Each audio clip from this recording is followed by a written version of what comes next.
Bismillahirrahmanirrahim. Assalamualaikum warahmatullahi wabarakatuh. Bismillahirrahmanirrahim. Alhamdulillahi rabbil alamin. Assalatu wassalamu ala asrafil anbiya'i wal mursalin sayyidina Muhammadin wa ala alihi wa ashabihi ajma'in, amma ba'du. Al-mukarram wal muhtaram, para alim, para ulama, jemaah Masjid Bani Umar yang dirahmati Allah.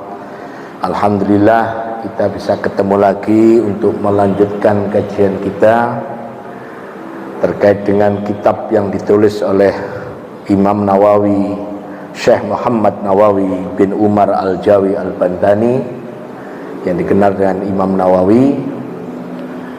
Mudah-mudahan kitab Nasaihul Ibad yang kita kaji, yang menurut catatan saya ini kita sudah tahun kedua, ya. Nggak terasa ini setelah COVID itu kita mulai kajian ini. Alhamdulillah, Masya Allah. Kalau dihitung babnya yang sudah kita baca itu sudah ada sekitar 30 makalah, ya, 30 makalah yang kita sudah bahas. Sedangkan makalah di kitab Nasaihul Ibad itu ada 147. Berarti sudah hampir sepertiga, ya, hampir sepertiganya.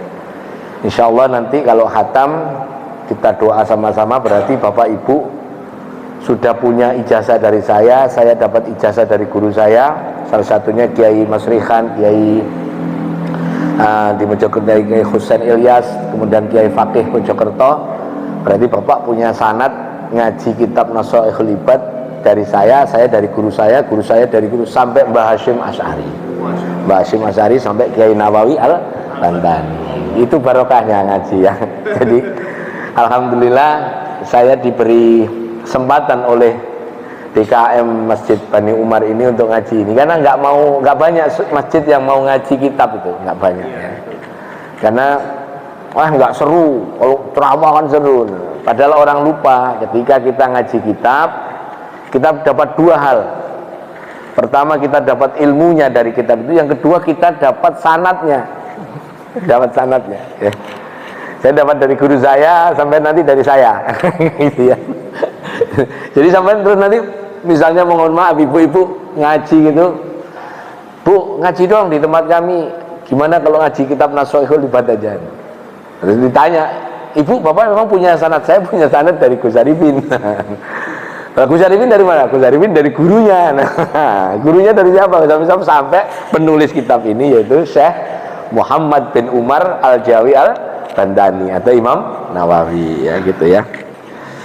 Baik, kita ngaji bab makolahnya hanya satu, ini makalah tetap sodakoh.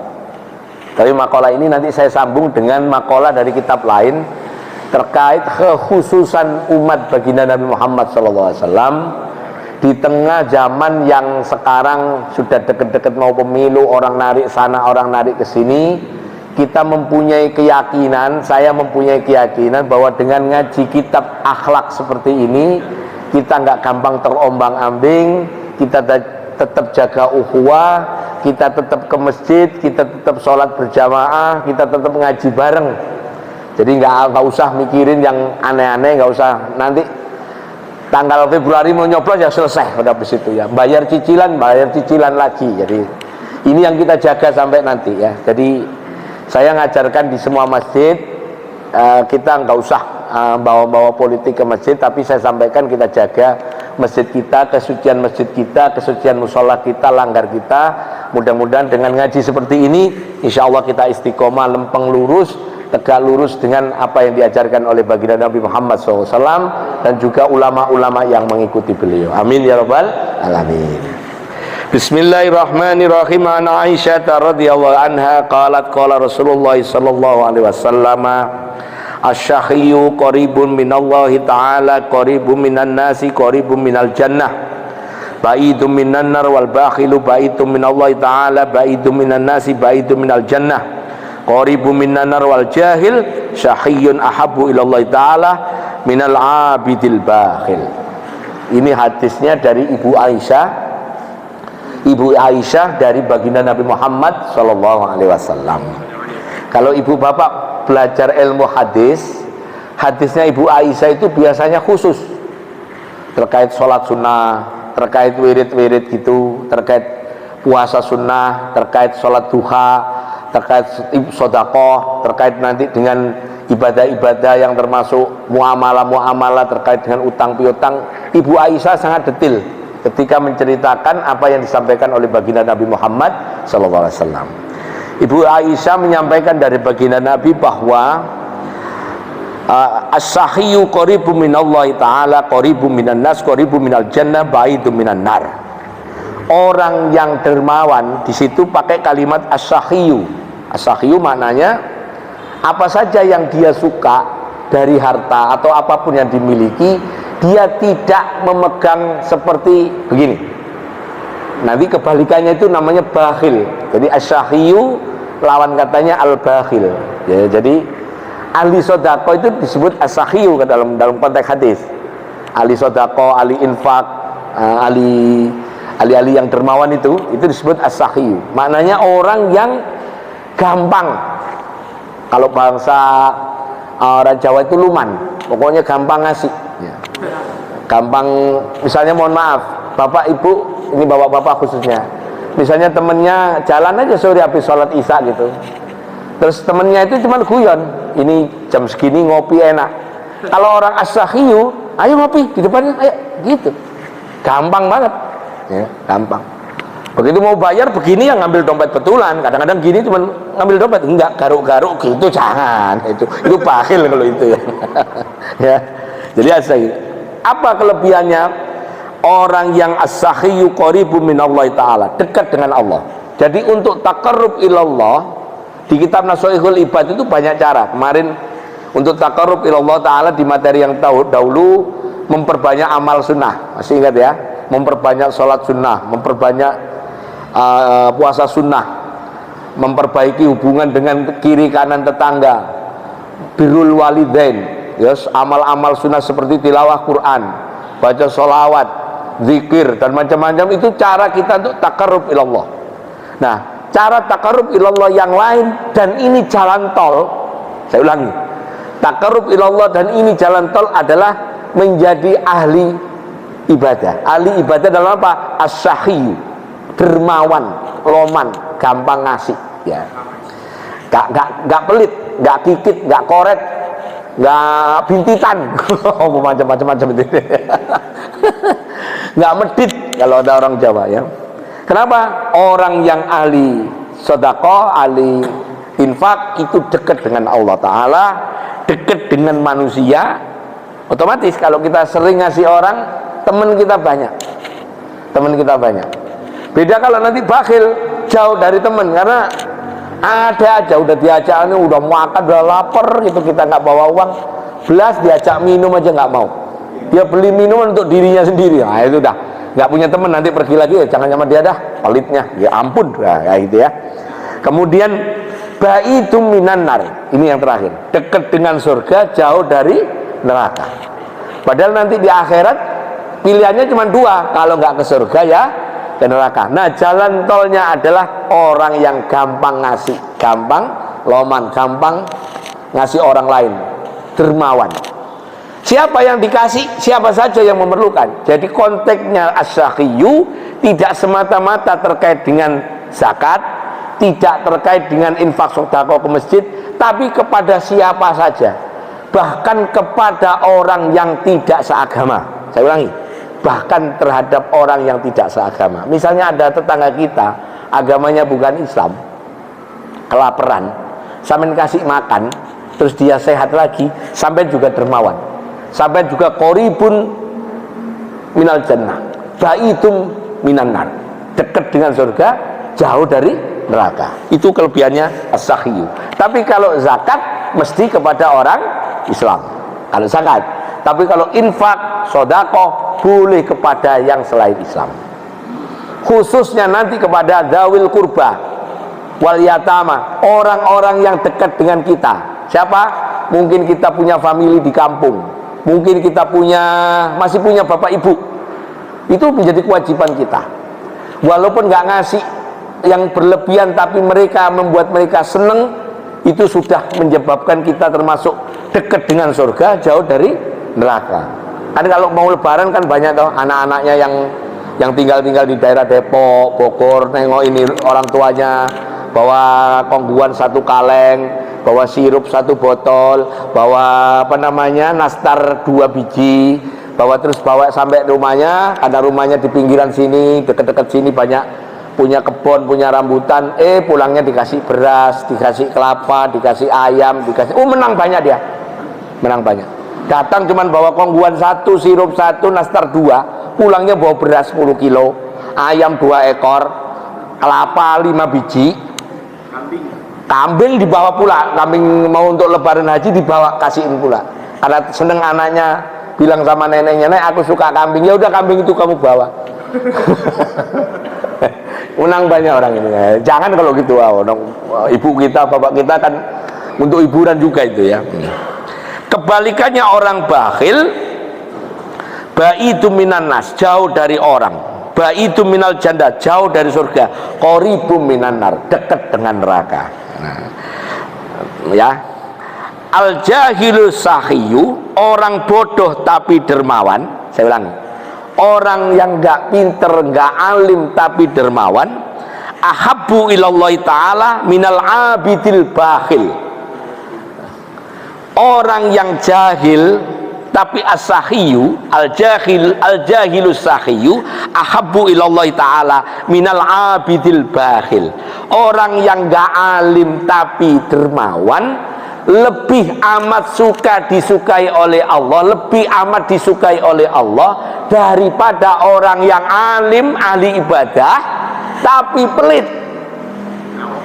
Naudzubillah min dzalik. Salatnya sregep, jamaah nggak pernah ketinggalan, Jumat datang lebih awal, salat sunnah nggak pernah ditinggal, tahajud nggak pernah tinggal, tapi tetangganya kelaparan, nggak bisa tidur. Misalnya, dibandingkan dia datang dari kerja, habis sholat isya, ya mungkin hanya witir 1 rakaat, ba'diyahnya mungkin hanya 2 rakaat, itu pun yang dibaca Al-Fatihah langsung ruku, nggak pakai surat, cepet banget sholatnya. Tetangganya kelaparan, dia keluar bawa makanan, bukan makanan bekas, makannya dia yang dia makan, dibawa. Akhirnya tetangganya makan, bisa tidur nyenyak. Dia tadi karena kecapean tidur, bangun-bangun menjelang subuh, sekitar sekarang subuh jam berapa? 4 lebih 10 ya, 4 lebih 10. Iya, 4:10. Sekarang itu saya kalau keluyuran tadi ke daerah sana, daerah Sumarekon sana, itu berangkat jam 4 kurus merapat, telat saya. Dari kita, orang ini nggak tahajud, tapi ahli ngasih makanan, ngasih apapun, orang ini lebih disukai oleh Allah. Kenapa? Semestinya orang yang ahli ibadah bisa diwujudkan keabidannya itu, ahli ibadahnya itu dengan cara bermanfaat untuk orang lain, mestinya. Tapi orang ini tidak melakukan, hanya untuk ngurusin dirinya sendiri, amalnya hanya untuk dirinya, sholatnya untuk dirinya, puasanya untuk dirinya, sedangkan orang lain mau bodoh amat. Nah, itu yang Allah tidak suka. Dan hadis ini sahih ya. Hadis ini sahih. Dikisahkan suatu saat Imam Hasan, Husain dan Abdullah bin Ja'far At-Thayyar. Jadi cucu-cucu dari Bani Hashim ya. Bani Hashim itu kan salah satunya yang terkenal adalah Abdul Muthalib. Abdul Muthalib itu punya anak 10. Di antaranya ada Abdullah, ada Abu Thalib. Abdullah punya anak namanya Muhammad bin Abdullah. Abu Thalib punya anak yang terkenal namanya Ali, dan Ja'far. Nanti Abdullah punya anak Muhammad bin Abdullah Muhammad Rasulullah itu, kemudian punya anak lagi Hasan dan Husain. Sedangkan Ali bin Abi Thalib ini punya anak Hasan Husain tadi, kemudian dari Ja'far punya anak namanya Abdullah. Jadi Abdullah, Hasan, Husain ini adalah minduan ya, minduan. Kalau pertama kan misanan, yang ini minduan. 3 generasi sesudah Nabi, eranya Nabi ini, pernah cucu ya sama Nabi ini, berangkat haji. Kemudian di perjalanan semuanya kehabisan bekal, semuanya kelaparan, kehausan. Sampailah di sebuah kemah menuju, sebelum sampai, karena mereka tinggal di Madinah ya, tinggal di Madinah. Kemudian mau pergi haji ke Mekah. perjalanan waktu itu kalau jalan kaki atau naik unta untuk pergi haji butuh waktu 8 hari. Nah, ketika baru 3 hari bekalnya habis, tidak ada air, tidak ada makanan, tidak ada apapun, padahal mereka mau pergi haji. Di tengah perjalanan antara Mekah Madinah, 3 orang ini, Hasan, Husain dan Abdullah bin Ja'far bin Abi Thalib ini, sedangkan Hasan Husain bin Ali bin Abi Thalib ini cucu semua dari cucu dari Abi Thalib semua ya. Cuman salah satunya Hasan Husain dari Ibu Fatimah adalah dari Rasulullah. Kemudian sampai ke satu gubuk. Kalau Bapak Ibu nanti ingin tahu tempat kira-kira gubuknya orang ini di mana, saya kalau pergi umroh tahu tempatnya. Ada namanya Kampung Laban. Laban itu susu ya. Jadi di situ ada tulisan lambang biru lalu lintas gitu, belok ke kanan. Itu dulu diperkirakan tempat ini. Jadi Hasan Husain dan Abdullah bin Ja'far bin Abi Thalib ini masuk ke gubuknya si nenek ini. Yang dia punya cuman kambing betina 1, kemudian makanan seadanya. Nah, ketika mereka ini mengadukan keperihalnya karena kehausan, kelaparan, maka si nenek ini memerahkan susu, terus menyiapkan makanan, terus diminum sampai puas ya. Diminum sampai puas, dan ada dia punya kambing disembelih. Kambing jantan disembelih, dikasih makan daging kambing sampai puas. Dan sisanya dibawa untuk bekal menuju ke Mekah. Sampailah di Mekah, kemudian pulang lagi sampai ke Madinah ya. Kemudian begitu sampai Madinah, Hasan ingat pesannya kakeknya, yaitu baginda Nabi Muhammad SAW. Kamu kalau pernah diberi penghargaan oleh orang, kamu kalau pernah ada orang lain berbuat baik pada kamu, balaslah minimal 10 kali. Balaslah minimal 10 kali. Sebagaimana Allah membalas kebaikan seorang hamba dengan 10 kali. Kira-kira itu ajarannya begitu. Maka Hasan yang Husain merasa waktu itu tertolong karena pergi haji dikasih makan di tengah jalan. Dia punya peternakan kambing di lapangan gitu. Dulu kalau orang Mekah itu punya peternakan onta kambing itu dilepas Pak, di lembah begitu. Jadi mereka kambing-kambingnya ya beranak di sana, kawin di sana. Kalau merah sucu ya di sana, tadi nggak bawa pulang. Orangnya yang malah menuju ke kebun. Kalau Bapak Ibu umroh itu kan, malah ada wisata kita ke tengah gurun ada onta kan. Ya sekarang udah nggak boleh karena penyakit apa ini? Meningitis. Ya. Nah sampai di sana Hasan Husain karena pernah ditolong oleh ini nenek, akhirnya dibalas dengan membawa 1000 ekor kambing, plus dibawain pula 1000 dinar kepadanya. Padahal dia tadi cuman nyembelahin kambing 1, kemudian susunya untuk minum, kambingnya tadi dibawa untuk bekal, dibalas 1000 kali. Maka kemudian inilah cerita ketika orang di dunia itu berbuat baik, kalau ketemu orang baik maka balasan Allah di dunia saja berlipat ganda, apalagi nanti di akhirat. Kira-kira makna cerita ini adalah bahwa tidak ada ruginya kita berbuat pada orang terkait dengan makanan atau minuman. Makanya dulu di Jawa termasuk di kampung saya, ada apa saja mesti selamatan. Anaknya lulus SD selamatan, baru lulus SD terus tes SMP keterima selamatan. Anaknya SMP tadi naik kelas ke kelas 2 selamatan, naik ke kelas 3 selamatan. Anak SMP-nya ini lulus dari SMP selamatan. Masuk SMA negeri di Mojokerto itu kan sulit zaman dulu tes, selamatan. Lulus SMA selamatan. Masuk perguruan tinggi di Jawa Timur yang bagus-bagus, UNER, ITS, UNBRA, atau ada yang ke ITB, ke UI, selamatan. Lulus ujian tesisnya, skripsinya, selamatan. Dapat kerjaan, selamatan. Mau nikah, selamatan. Istrinya hamil 3 bulanan, selamatan. 7 bulanan, selamatan. Anaknya lahir, apalagi selamatan. Akikah, selamatan. Semuanya selamatan. Tujuannya orang-orang kiri kanan datang untuk ikut makan dan minum. Makanya di Jawa itu semuanya selamatan, itu nyelamatin siapa aja terserah. Baru bisa ngontrak rumah, selamatan, baru ngontrak.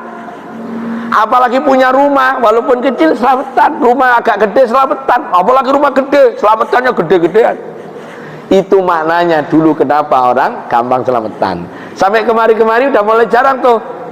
Saya hampir kalau saya pulang kampung di Mojokerto, kalau malam Jumat mesti ada yang undang. Karena saya tahu di situ, saya tinggal di komplek pondoknya Pak Di saya di Darussalam itu, di Perdeng itu. Kalau panggil saya, Mas Haji, bisa nggak ke rumah? Ada apa?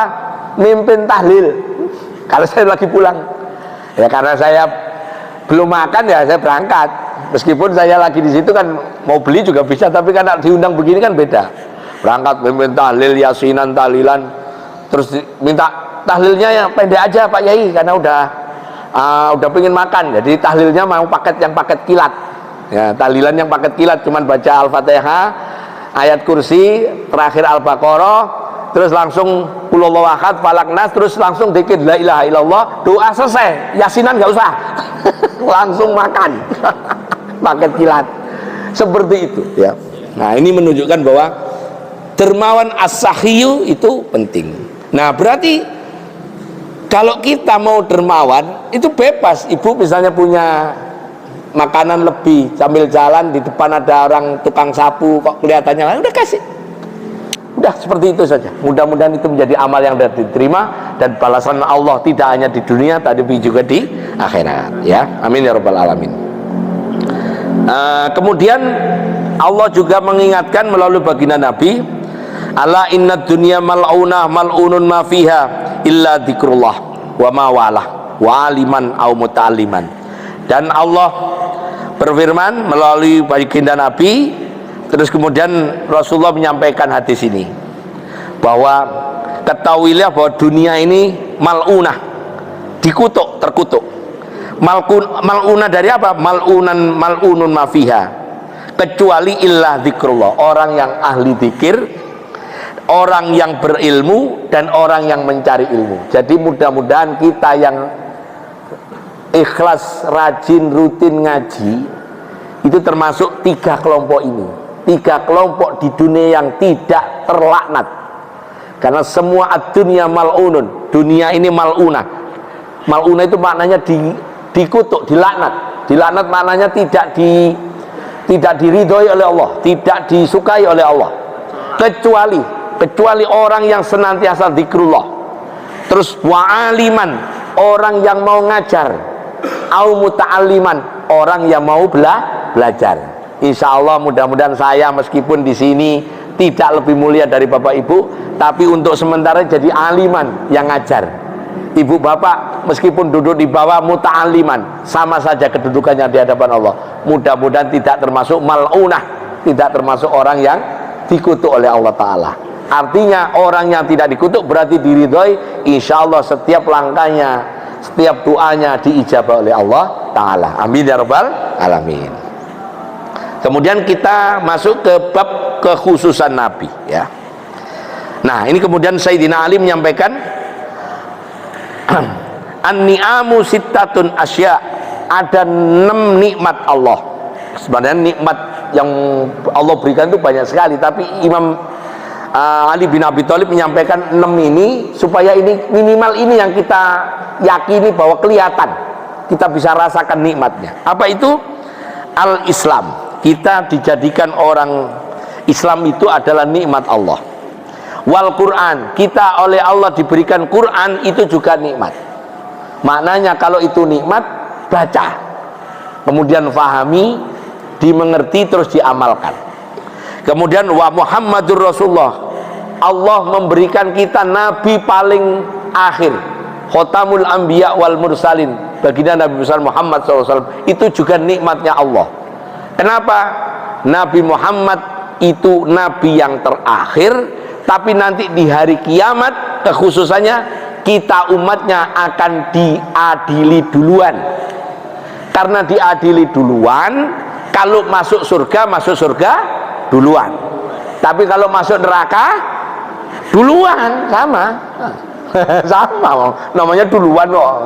Masuk neraka belakangan, masuk duluan. Tapi Pak insya Allah kita termasuk orang yang tidak dilaknat, karena termasuk zikrullah, ahli dzikir, aliman au muta'aliman tadi. Kemudian nikmat berikutnya adalah wal afiyah, sehat wal afiat. As-sitru, tertutupnya aib.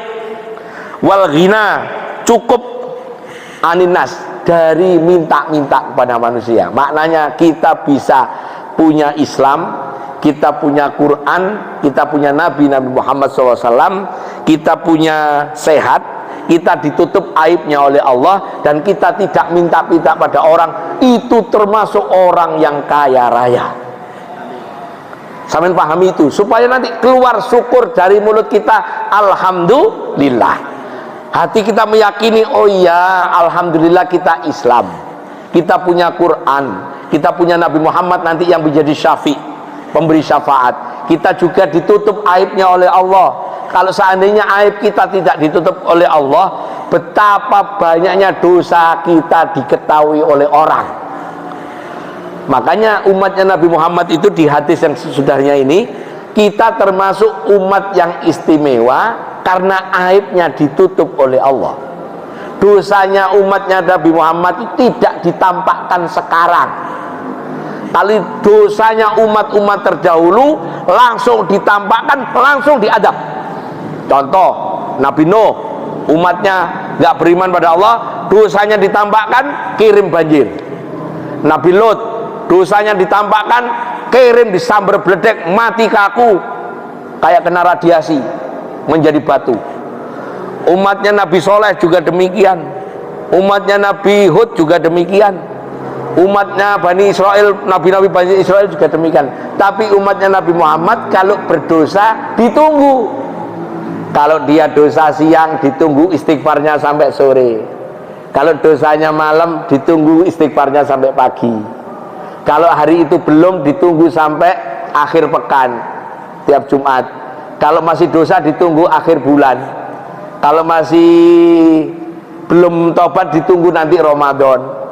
Ramadan ditunggu, baru tidak lagi ditunggu kalau nyawanya sudah di sini. Jadi saya sama sampean itu tiap hari dikasih kesempatan untuk balik kepada Allah Ta'ala. Balik pada Allah itu tabail Allah, bertobat pada Allah itu maknanya balik kepada siapa? Kepada zat yang menciptakan. Kalau bisa kita balik kepada Allah, tidak membawa dosa. Kalau bisa begitu, makanya Allah bukakan pintu taubat. Dosa siang ditunggu malam, dosa malam ditunggu siang, terus tiap hari Allah tunggu seperti itu. Makanya disunnahkan setiap pergantian waktu, di pagi dan petang disunnahkan membaca Sayyidul Istighfar. Allahumma anta rabbi la ilaha illa anta khalaqtani wa ana abduka wa ana ala ahdika wa wa'dika mastata'tu, dan seterusnya itu. Sampeyan baca minimal sekali-sekali, syukur-syukur 3 kali. Apa fadilahnya? Siapa baca Sayyidul Istighfar sore malam dipanggil oleh Allah, dicatat sebagai orang yang tobat. Siapa yang dosa malam hari dibaca Sayyidul Istighfar, siang hari meninggal, dicatat sebagai orang yang tobat. At-taibu kamalan dan balah, orang yang tobat dianggap tidak punya dosa. Kita tidak mungkin tidak berdosa, tapi kalau tobat insya Allah masuk la dan balah, tidak dianggap punya dosa. Makanya kalau ngaji, kalau ibadah, prinsipnya pegang aja. Yang fardu-fardu jangan ditinggal, sunah-sunah kerjakan semampunya lillahi ta'ala. Kemudian kalau bisa tidak meninggalkan tobat, tidak meninggalkan istighfar. Yang berikutnya, tidak pernah lupa kepada Nabi Muhammad. Melalui apa? Melalui sholawat. Makanya dulu pernah saya ijazahkan tadi sini dari mana, nanti walaupun belum, ijazah ini bisa dari saya, dari guru-guru saya bisa dipakai. Tiap hari tidak kurang istighfar 100. Sebagaimana Nabi mi'al marrah au sab'ina marrah. Nabi Muhammad itu baca istighfar 100, kadang-kadang 70 kali tiap hari. Padahal Nabi Muhammad itu kenal orang dalam di surga, langsung masuk. Kita belum kenal orang dalam, jadi jangan coba-coba. Makanya kita baca istighfar 100, terus jangan lupa baca sholawat 100. Itu zikir minimal. seandainya Sayyidul Istighfar lupa, seandainya baca subhanallah 33, alhamdulillah 33, Allahu Akbar 33 lupa, seandainya doa pagi petang lupa, maka doa terakhir yang jangan sampai lupa adalah istighfar dan sholawat. Kalau bisa istighfarnya 100, paling tidak 70, sholawatnya 100 tiap hari. Alhamdulillah Al-Fakir mengerjakan ini dari SMP. Ini saya kerjakan. Seneng ya baca ini, lagi susah ya baca ini, punya duit ya baca ini, nggak punya duit ya baca ini, nggak ada pengaruhnya. Pokoknya jangan lupa baca istighfar sama sholawat. Kenapa? Nabi Muhammad memasukkan kita termasuk hamba-hamba Allah yang terpilih karena diberi Islam, diberi Al-Quran, diberi Nabi Muhammad, diberi sehat, tertutupnya aib, dan yang penting terakhir tadi, kita tidak minta-minta pada manusia. Kalaupun minta-minta itu karena satu hal keperluan yang sangat mendesak boleh, tapi bukan yang dimaksud itu. Maknanya kita bisa nyari harta sendiri, bisa punya rezeki sendiri, ya seperti itu. Apa kekhususan yang lainnya? Pertama, ketika Nabi Muhammad itu masih hidup, begitu musuhnya disebut nama Muhammad, mereka sudah gemeter. Ini Nabi, ini Rasul, pasukannya sedikit tapi kuat. Buktinya perang Badar, musuhnya 1000, Nabi Muhammad 300 menang. Begitu juga perang Khandaq, begitu juga perang Tabuk, umat Islam cuma 20.000, musuhnya 200.000 menang. Begitu perang-perang lain yang dipimpin Nabi, perang-perang yang lain dipimpin oleh para sahabat juga demikian.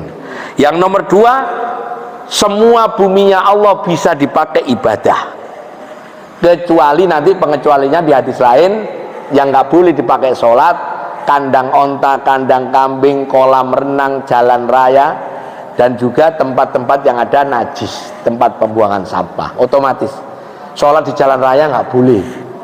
Tapi kalau di Geraha ini sholat di jalan raya setahun 2 kali, sholat Idul Fitri dan Idul Adha. Cuman minta bantuan Geraha sama polisi untuk nyegat, kalau enggak diterabas motor ya gitu ya.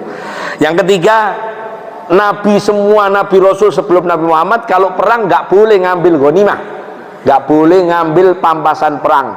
Tapi ketika Nabi Muhammad boleh ngambil ghanimah ya.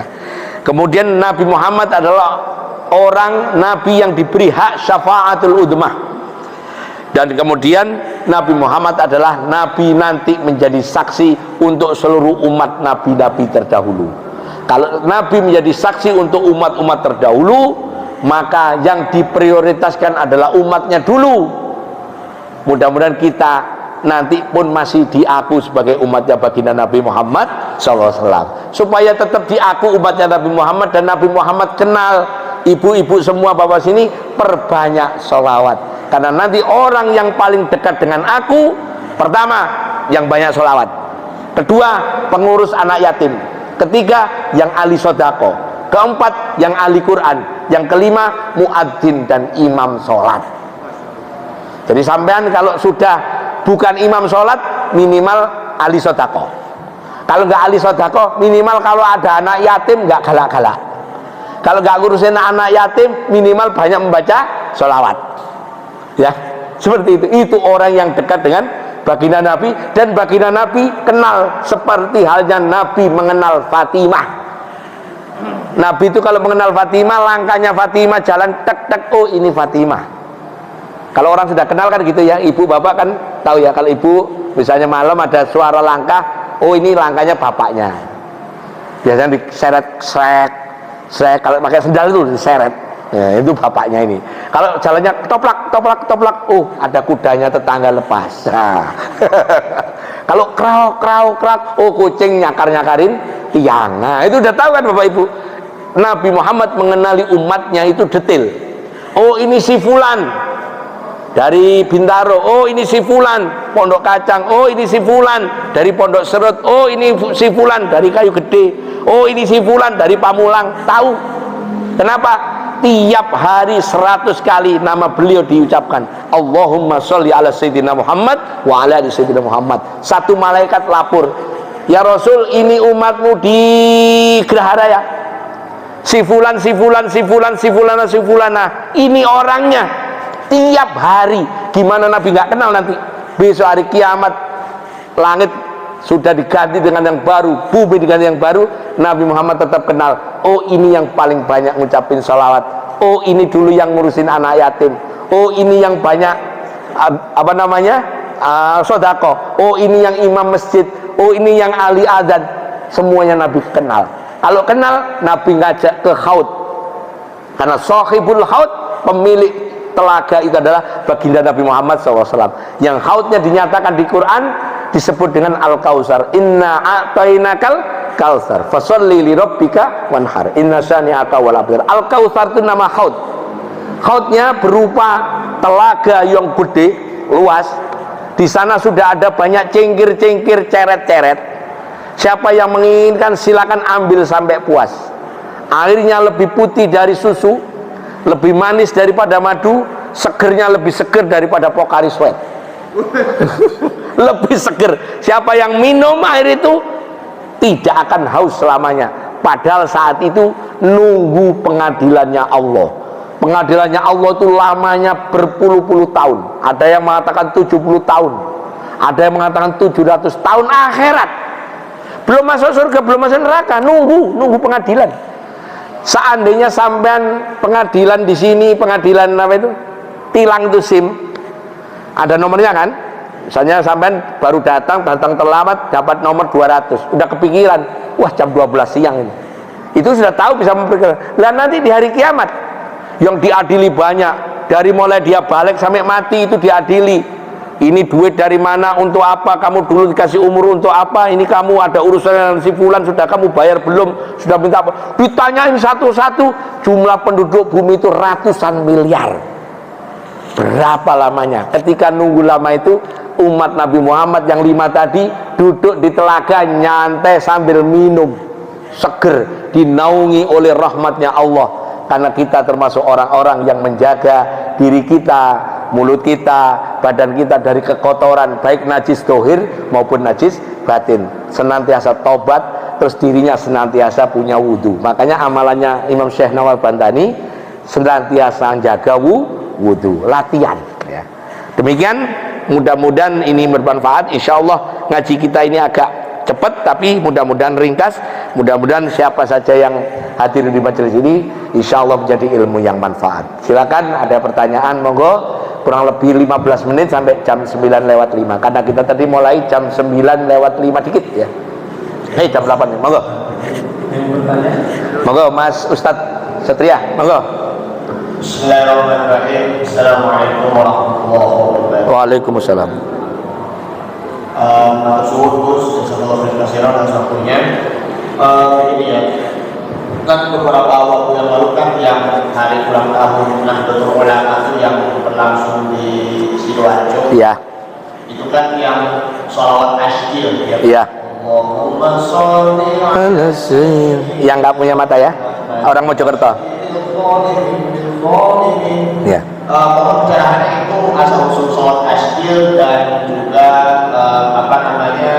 dari kiai siapa sama kiai siapa, supaya itu ya barangkali kami juga dapat ijazah sanadnya juga yang jelas juga jalur sanadnya dari siapa sebagaimana yang kita tahu ibad seperti itu kan, dari kami ke Syarifi, dari Syarifi dan ke Kiai Fakih Mojokerto sampai terus ke Bahasa Asyari. Terima kasih Gus. Baik. Assalamualaikum warahmatullahi wabarakatuh. Waalaikumsalam. Sholawat asjil ini sejarahnya adalah setelah pasca perebutan khalifah terakhir dari Khulafaur Rasyidin, yaitu terbunuhnya Sayyidina Husain di Karbala. Jadi ketika itu umat Islam mendapat bala, ujian yang amat sangat luar biasa, di mana terjadi perang saudara dari mulai ketika Sayyidina Ali berperang dengan Ibu Aisyah, yang tidak lain adalah mertua sambung ya, karena Ibu Aisyah kan istrinya Nabi, kemudian Nabi punya anak Fatimah adalah istrinya Ali. Berarti waktu itu peperangan antara Sayyidina Ali mantu dengan mertua ya, namanya perang Jamal. Terus ada perang Siffin antara Muawiyah dan Ali. Udah di beberapa tempat pengikut Muawiyah dan pengikut Ali perang.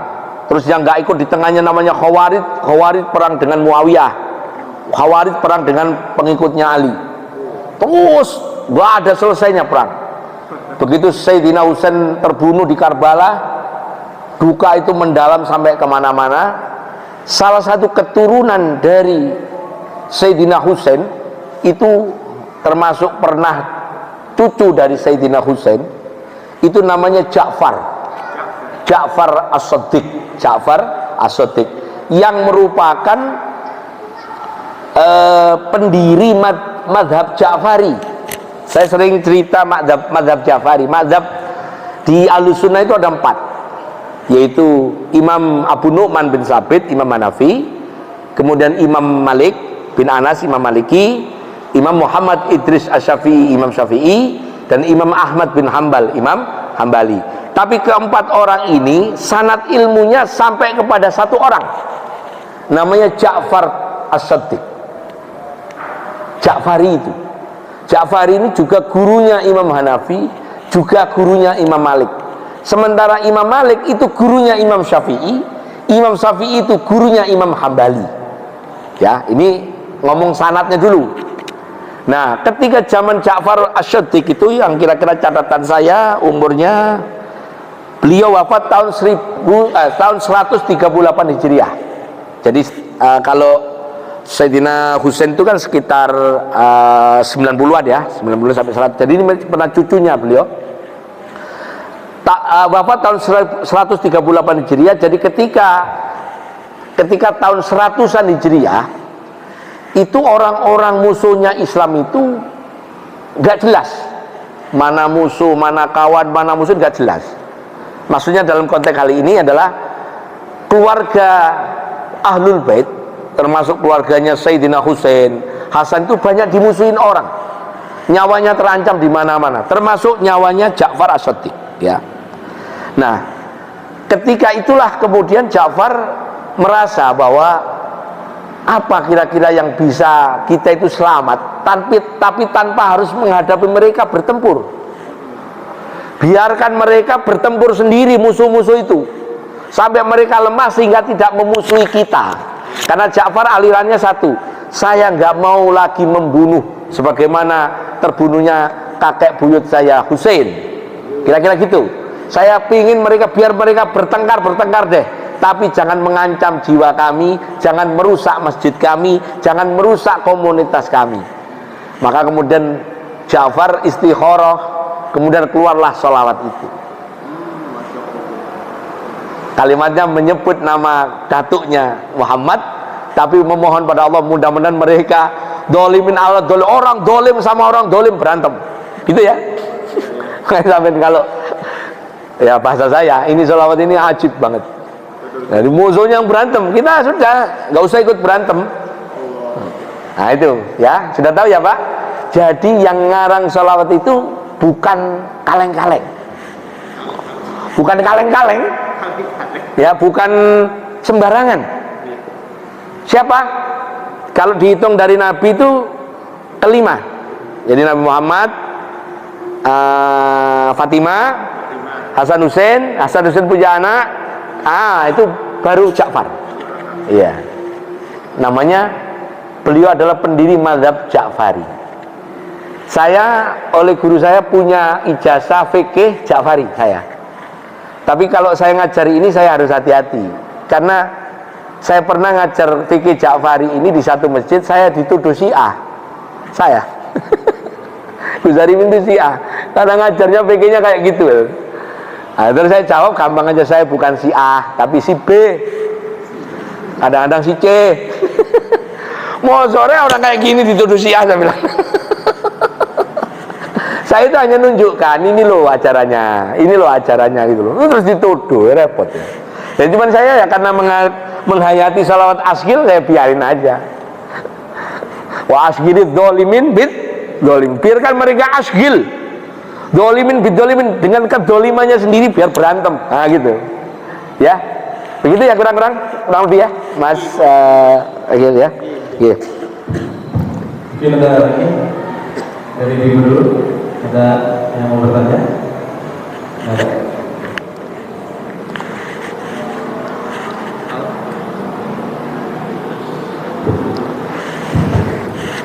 Assalamualaikum warahmatullahi wabarakatuh. Waalaikumsalam warahmatullahi wabarakatuh. Moga Pak. Ini berkaitan dengan salawat Pak Kiai. Nggih. Saya sudah baca itu salawat Al-Fatih itu gimana Pak Kiai? Nggih. Itu saya bertanya. Terima kasih. Assalamualaikum warahmatullahi wabarakatuh. Itu pun sama ya,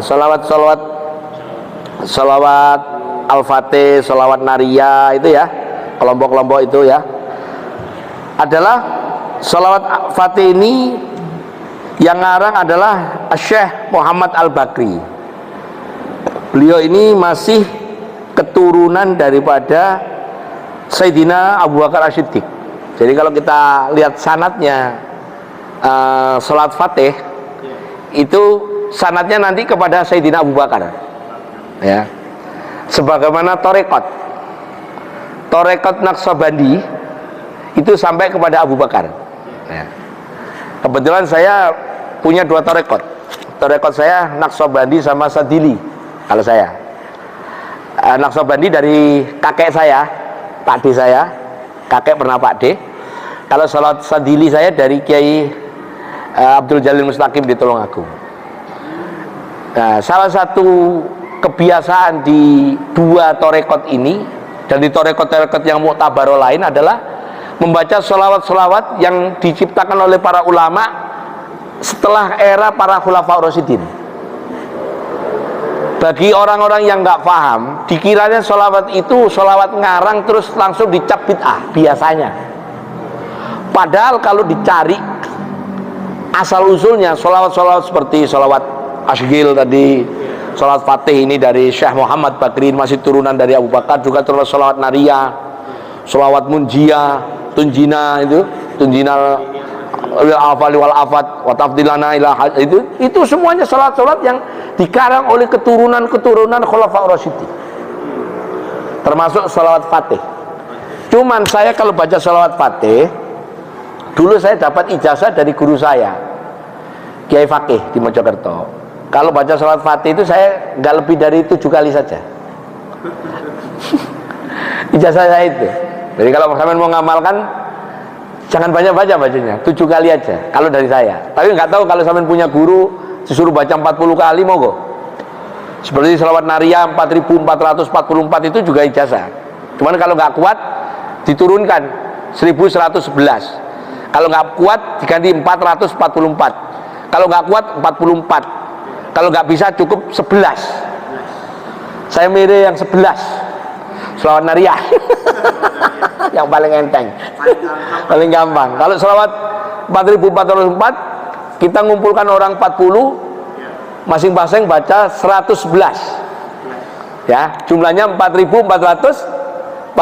Betul ya? Iya. Jadi itu Pak, jadi sholawat Fatih itu dikarang oleh Syekh Muhammad Al-Bakri, masih keturunan Sayyidina Abu Bakar As-Siddiq. Catatan tahunnya ya sejaman dengan Ja'far lah, 140-an Hijriah gitu ya.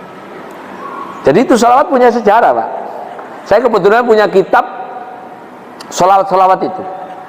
Di pendahuluan kitab ini penulisnya mengatakan bahwa sholawat-sholawat ini tidak lain tidak bukan adalah membaca sholawat dimasukkan dalamnya lafaz doa. Nah ini yang sering dipermasalahkan oleh kawan-kawan salafi. Itu berkatakan ini bid'ah karena sholawatnya tidak seperti sholawatnya Nabi yang Allahumma sholli ala Muhammad wa ala ali Muhammad, tambahannya kan banyak. Padahal kalau orang ngerti nahwu shorof, itu isinya doa yang ditempelkan kepada sholawat. Sholawatnya pasti ada Allahumma sholli sholatan kamilatan wa salim salaman taman kalau sholat nawariyah.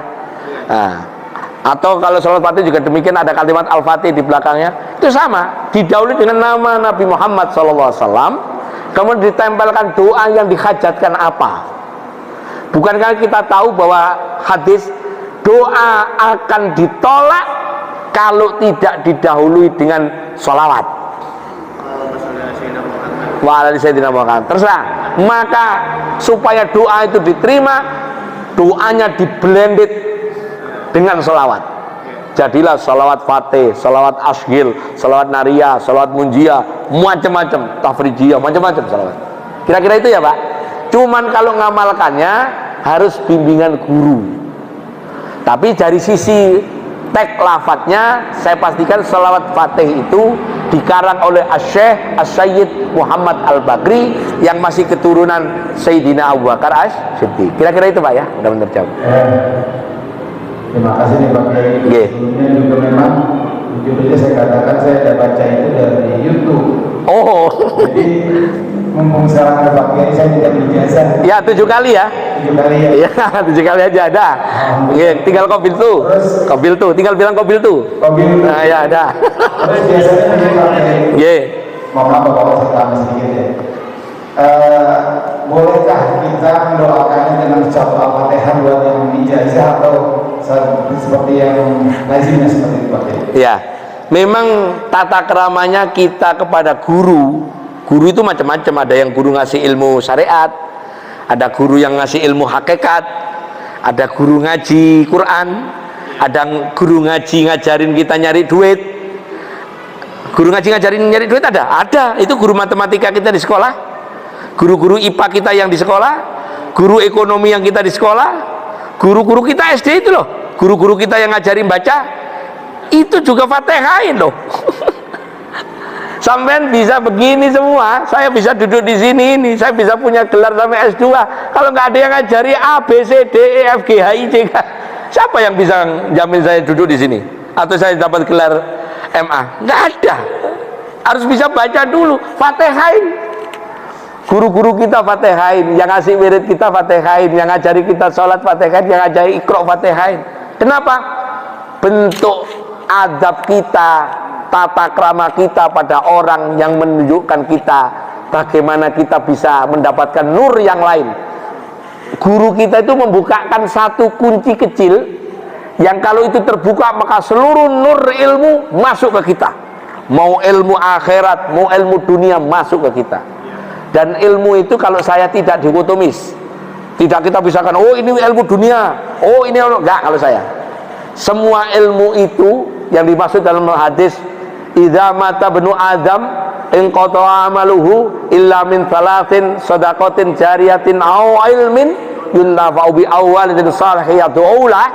Ilmin yantafa'u bi itu ilmu apa saja, termasuk ilmu dunia, lebih-lebih ilmu akhirat. Jadi afdolnya kita Fatihain. Saya punya amalan, tiap malam Jumat saya dapat wirid dari Mbah Hamid Pasuruan. Baca sholawatnya begini bunyinya. Kalau Bapak mau boleh qabil tuh. Allahumma sholli ala Muhammad wa alih. Allahumma sholli ala Muhammad wa alih. Alihnya itu alif ya, bukan ain. Wa alih dan keluarganya. 1000 kali. Sebelum baca sholawat ini saya kirim Fatihah untuk bapak saya, untuk ibu saya. Pertama kepada Nabi dulu, kepada Abu Bakar, pada Umar, pada Utsman, pada Ali, Hasan, Husain, tabiin, saya kurimin Fatihah semua. Guru-guru saya, guru torekot saya, ibu bapak saya kirim juga Fatihah pada Nabi Khidir, kepada Mbah Wali Songo, kepada Mbah Nawawi Bantani, kepada guru-guru saya yang masih hidup, kepada guru-guru saya yang sudah nggak ada, kepada orang yang ngasih wirid saya, kepada orang yang ngajari fikih saya, pada orang yang ngajari Quran saya, pada orang yang ngajari hati saya. Untuk baca Fatihah itu setengah jam. Si anu Al-Fatihah, si anu Al-Fatihah. Wiridnya mungkin nggak sampai setengah jam, tapi saya Fatihahnya setengah jam. Tiap malam Jumat. Sampai sekarang. Itu kan yang Bapak maksud? Iya, itu. Iya. Saya juga sedang lakuin. Itu ngirimnya satu-satu? Satu-satu. Lebih sopan. Kalau banyak itu kan sampai ngirim, kalau email dicontreng, saya chess gitu kan. Biasanya kita kalau ngirim WA ke WA grup isinya 200. Satu kirim lah. Kurang sopan. Kalau kita ngirim orang itu sopan itu japri kan, betul ya? Sampai tak tanya, sampai ngirim berita di grup dengan WA japri, yang paling anggap sampai sopan siapa? Ke japri kan? Iya, sama. Ngirim Fatihah gelondongan atau satu-satu. Satu-satu. Jadi gini kalau benar. Ila hadratin Nabi Mustafa Muhammadin sallallahu alaihi wasallam syai'ul Fatihah. Wa ila jami'il khulafa'ir rasyidin Abu Bakar wa Utsman wa Utsman wa Ali wa Hasan wa Husain al-Fatihah. Wa ila masyayikhina wal masyayikhum Asy-Syaikh siapa al-Fatihah. Asy-Syaikh siapa al-Fatihah. Asy-Syaikh siapa al-Fatihah. Asy-Syaikh siapa al-Fatihah. Ila walidina al-Fatihah. Pada guru saya ini al-Fatihah. Pokoknya satu-satu. Satu-satu. Itu afdolnya.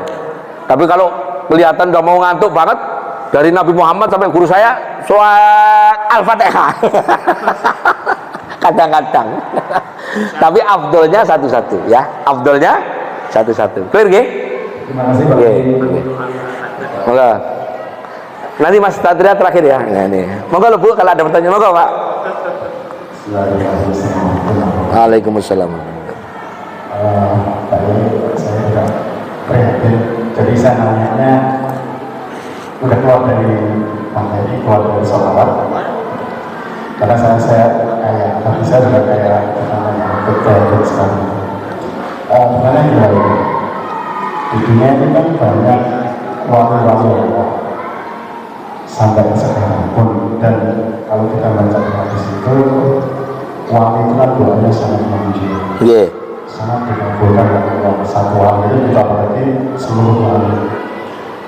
Pertanyaan saya, mohon maaf ini, kok ya saya lihat orang Islam berkalah mulu, termasuk di Palestina. Oke. Saya sampai berkali. Oke, paham. Gini loh ya.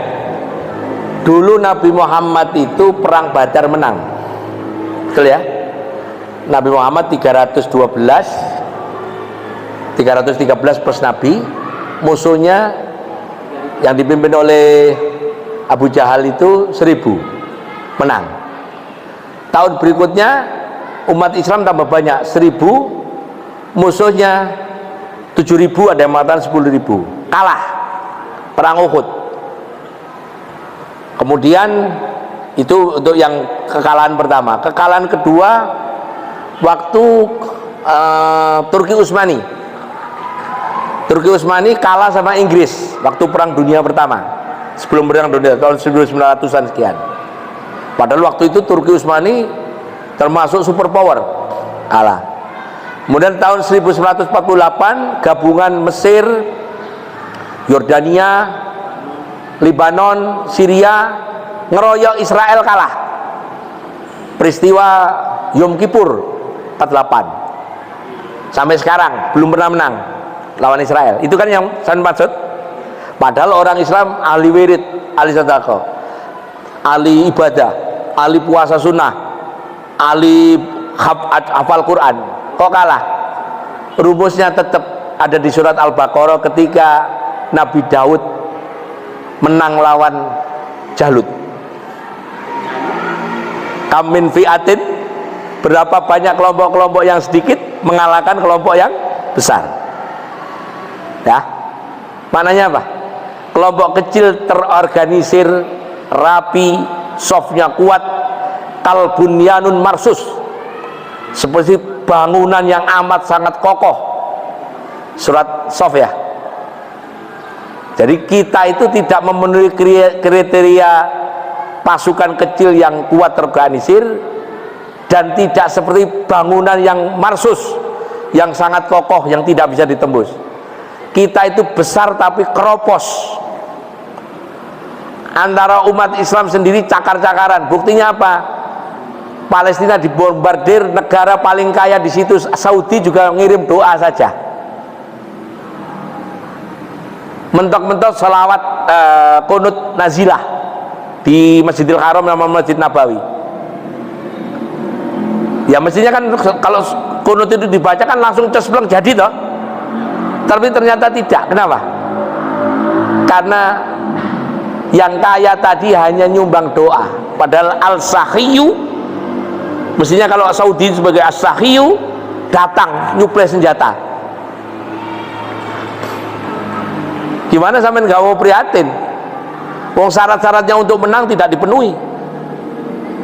Syarat untuk menang tidak dipenuhi. Orang cuma nyumbang doa, tapi tidak nyumbang peluru, tidak nyumbang bedil. Doa tidak bisa mengalahkan takdir. Dalam konteks perang ya. Yang bisa merubah takdir kalau di hadis apa? Sodako.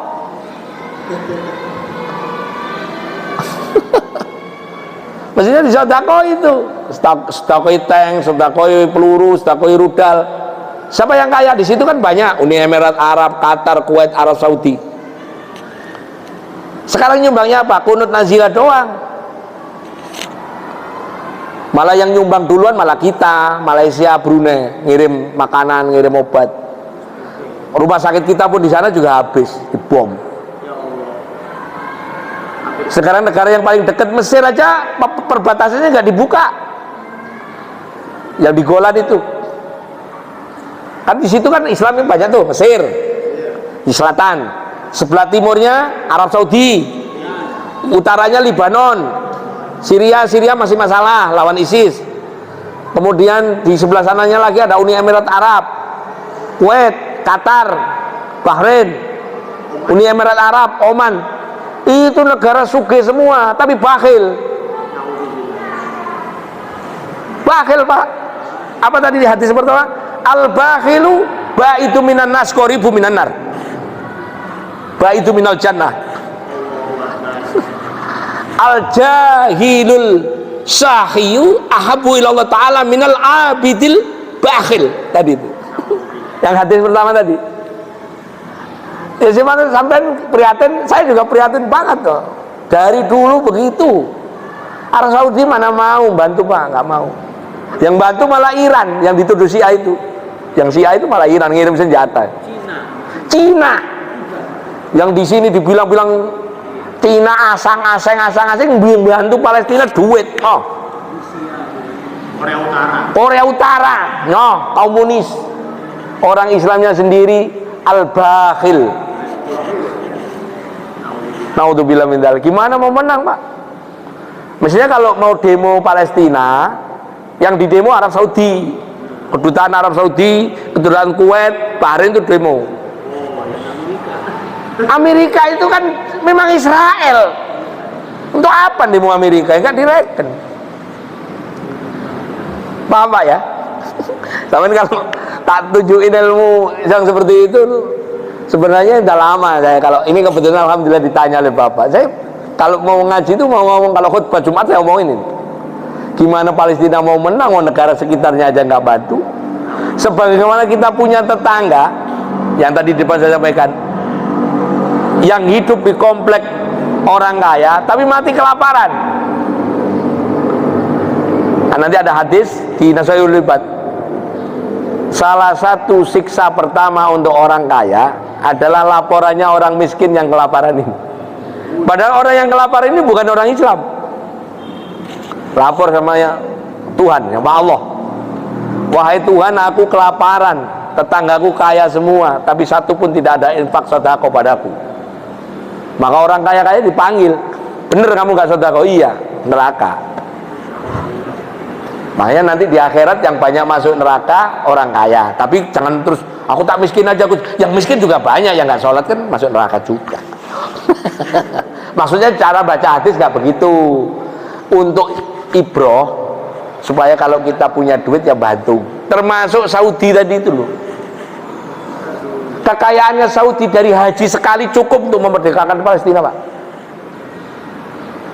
Saudi itu nerima duit dari haji 2 juta pelancong ya. Kalau kita ngomong sudut turisme, orang haji itu kan turis ya, secara ilmu ekonomi. Tapi secara konteks ibadah kan memang harus ke sana kan, nggak ada pilihan lain kan. Kan nggak ada haji ke Parung kan, nggak ada kan. Haji kan ke Mekah kan. Nah, 2 juta orang visa saja yang untuk haji itu kan 1.600.000 $1.000. 100 dolar. 100 kali 2 juta berapa, Pak? 200 juta dolar. Saya punya kalkulator nggak? 200 juta dolar itu berapa duit? 200 juta kalikan 15.000 kali 15.000 berapa? Ya udah 15.000 lah. 3 triliun. 3 triliun, Pak. 1 kali haji itu cukup untuk memerdekakan Palestina, Pak. 30 triliun. pripun? Cukup, Pak. Seandainya orang Arab itu ikhlas, gak usah ngeluarin yang hotel, visa itu loh. Visa kan orang haji, sampai kalau pergi haji kan bayar visa. Ibu-ibu kalau ke luar negeri ada ngurus visa kan? Amerika itu 5 juta, Australia itu 3 juta, Cina itu 2,5 juta, Jepang kalau pakai paspor elektronik nggak ada visa, tapi kalau motor biasa 1.500.000, haji 1.500.000. Kalau ke negara ASEAN nggak ada visa, kan gitu kan? Sekarang untuk haji 1,5 kali 2 juta, 30 triliun per musim haji. Umrohnya berapa? Umroh Saudi kemarin aja 30 juta setahun. Itu Arab Saudi ikhlas dah, uang visa apa umroh haji tahun ini tak kasih Palestina. Merdeka, Pak? Nggak ada, udah jangan hitung pajak. Coba sekarang hadis ini tadi bener nggak yang atas tadi? Mari kita baca. Apa hadisnya tadi, Pak? Apa? Al-bakhilu ba'idu minallahi ta'ala ba'idu minan nas ba'idu minal jannah qaribum minan nar. Ujungnya wal jahilu sahiyu ahabbu ilallahi ta'ala minal abidil jahil. Abidil bakhil, maaf. Clear ya, Pak? Ya, keprihatinan sampean, keprihatinan saya.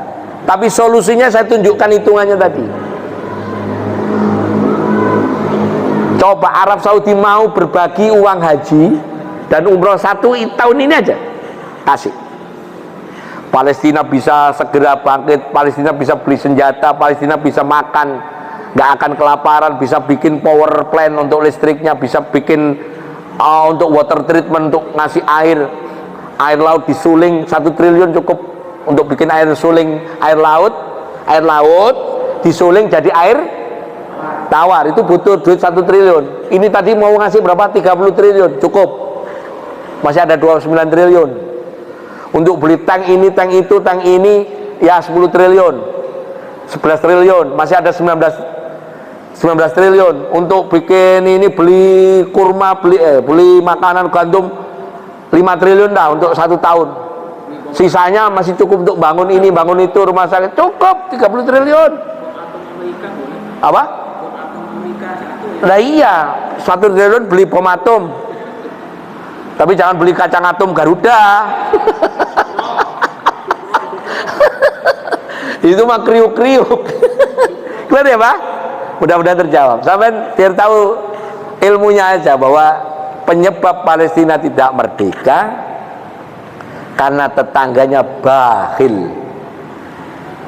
Justru tetangganya yang jauh, yang namanya Indonesia ini yang paling open, bikin rumah sakit, ngirim pasukan PBB, ngirim obat, ngirim makanan.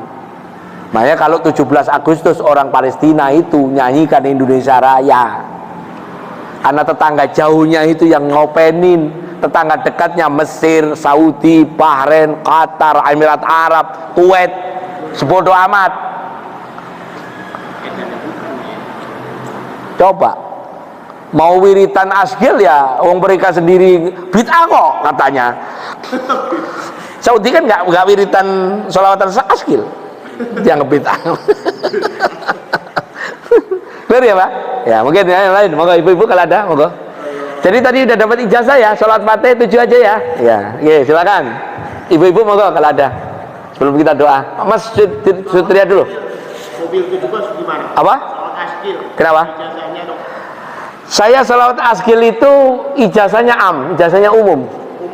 Baca sebanyak-banyaknya. Baca sebanyak-banyaknya. Iya, tidak punya ijazah khusus saya. Oh, Iya, baca aja sebanyak-banyaknya.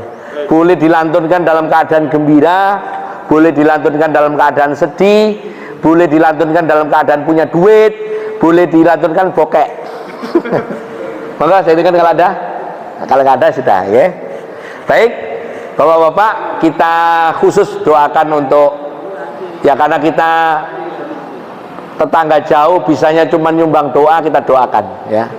Mudah-mudahan seluruh syuhada yang wafat selama sebulan ini di Palestina menyebabkan Palestina ditolong oleh Allah ya. Dan Allah bebaskan dari penjajahan Israel, Zionis Israel. Dan Allah kuatkan tetangganya untuk dibukakan pintu hatinya untuk tidak bakhil kepada tetangganya Palestina. Dan Allah kuatkan iman kita untuk senantiasa tidak putus asa untuk mengharap ridha dan pertolongan Allah. Mudah-mudahan saudara kita di sana bisa tetap merdeka, dan insya Allah bersama-sama seperti kita merdeka untuk ibadah, aman ketika ibadah dan seterusnya. Dan Allah berikan kepada kita sehat walafiat, panjang umur, yang punya utang lunas utangnya, yang punya anak jadikan anak yang saleh-salehah, yang punya masalah selesai masalahnya, yang punya hajatan apapun dikabul oleh Allah Ta'ala, yang belum haji, belum umroh bisa berangkat haji, berangkat umroh, yang sudah haji, sudah umroh, insya Allah kapan-kapan berangkat lagi.